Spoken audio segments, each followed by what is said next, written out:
These are potentially the most hyped Middle Eastern trio of fragrances right now. Bear with me today, guys, because I'm still feeling unwell and I'm going to be traveling in a few days from the recording of this video. I don't know how I'm going to do it, guys, but yeah, London is wrecking me. I need to get some sunshine ASAP.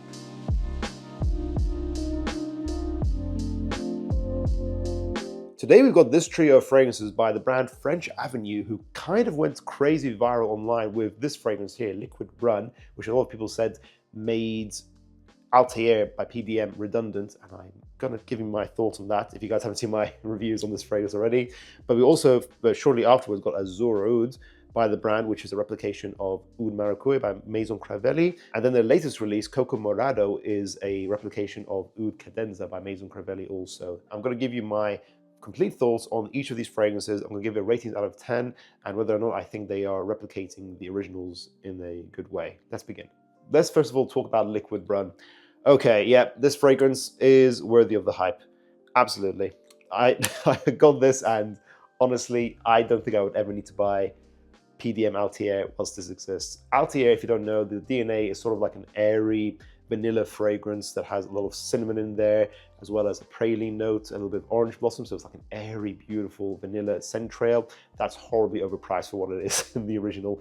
The original to me always smelled like it was a slightly more niche version of something like Hugo Boss Bottled Intense or Mercedes-Benz Club Black, that kind of vibe. I always thought it was overpriced. Liquid Brun smells to me 95+% similar to Althaïr. There's maybe a slight increase of the ambroxan in the opening, but really it's nearly impossible unless you have the most sophisticated nose to tell the difference between these two fragrances.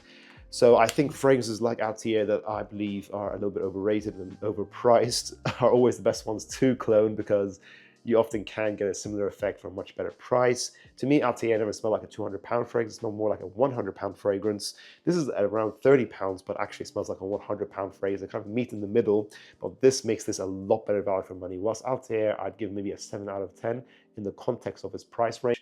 I'd give Liquid Brun a 10 out of 10. Much better value for money, and very rare for a clone fragrance to do this. I think it does make the original redundant. Personally, I don't think I'd ever need to buy Althaïr whilst this exists. This doesn't hold true for a lot of PDM fragrances. To me, I still haven't smelled a clone that beats the original Layton, for example. I don't think Layton's become redundant from any of the clones, but Althaïr, yeah, I've been the #1 kind of hater of that fragrance since the beginning. So yeah, that's my thoughts. Liquid Brun, worthy of the hype. Wear this in all seasons, apart from maybe the summertime, and you can put on 3-4 sprays. It'll be 10 hours longevity with medium to loud projection. Really nice scent trail. 37.9% of people who watch School of Scent are subscribed to us. If you guys really want to see our channel grow, go ahead and click subscribe. Let's get that number to 40%. Thank you.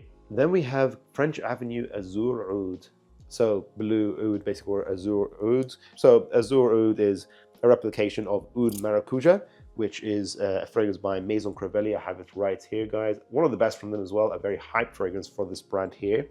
Azure Oud, is it as good as Liquid Brun? No. I think the opening here is quite harsh. It's quite synthetic. It doesn't smell sexy like Oud Maracujá, which to me is just more smooth, but has better naturals. It probably has a hint of real oud in here. It has a nice ambery quality to it, whilst this smells synthetic in the way its fruit notes are composed. Oud Maracujá is a passion fruit, rose, slightly smoky leather oud fragrance, quite a beastly cold weather scent. This kind of has a synthetic nature to it with the fruit notes. It's not bad later on though. I think like in the opening it's like 75% similar. It's not the best opening, but if you can get past the first 20 minutes, this becomes more and more similar, around 85 to 90% similar. I think in the air, it can be quite tricky to tell the difference between the two. So it's quite impressive in the dry down, but that opening is a little bit brash, to be honest. Still pretty good longevity as well. The original's a beastly fragrance. It's like 16 hours. This is maybe like just over 12 hours with a medium to loud projection. Still a pretty loud projector, honestly. So yes, I don't think it makes Oud Maracujá redundant, but if you want an affordable alternative, this is viable. It's not bad. It's not as good as Liquid Brun. Liquid Brun to me is a 10 out of 10. This is an 8 out of 10, which I think is a reasonable score. So definitely viable. And then we have Coco Morado. So I actually got a little sample of Oud Cadenza by Maison Crivelli. So I think Oud Maracujá and Oud Cadenza are probably the two most hyped fragrances in the brand. Oud Cadenza has really high scores from the last time I checked, I believe, on Fragrantica. It's quite an interesting scent profile, really sexy actually. There's a nice date note in there with caramel, vanilla. It's a sweeter, almost gourmand-esque Oud fragrance. It has that similar base to Oud Maracujá. It has that sort of leathery, strong, suede-like, I would say, Oud base in there that lasts a really long time. It seems to last over 12 hours. Coco Morado, how close is it? I will say, in a similar way to Azure Oud, this has probably its weakest point in the opening, but it's not as bad as Azure Oud. It's better in the opening, I would say, compared to that fragrance. But compared to Oud Cadenza smells more complex, better materials. It smells a bit more inviting and attractive, to be honest with you. But Coco Morado, again, gets better as it dries down, similar to Azure Oud. Maison Crivelli, I don't think they're overpricing their fragrances. You know, I've told you my thoughts on the Althaïr, but I think Oud Maracujá is worth the price, and it seems to me that Oud Cadenza is also worth the price. But then overall, you get that similar sexy date note, caramel, gourmand Oud style fragrance.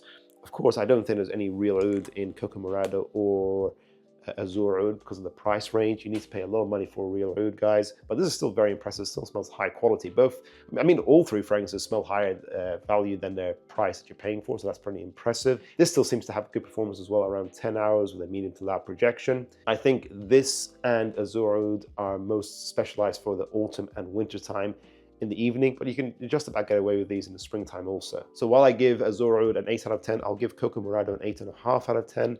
A good recent release by French Avenue, also a viable alternative to Oud Cadenza, but Oud Cadenza is better. It's not made redundant through this fragrance. That concludes this video, guys. What are your thoughts on these current most hyped trio of fragrances? Most likely, they're getting a lot of hype online, and I think there's overly so. I think Liquid Brun still is the best, definitely stands out the most in my opinion, but maybe you guys have tried the other two, or maybe you want to. Do you think that it's useful to have clones of really creative niche houses like Maison Crivelli? Let us know your thoughts in the comments down below, guys. If you guys enjoyed this video, make sure to check out our recent video on Latifa Acid Bourbon up here. See you guys in the next one. Bye.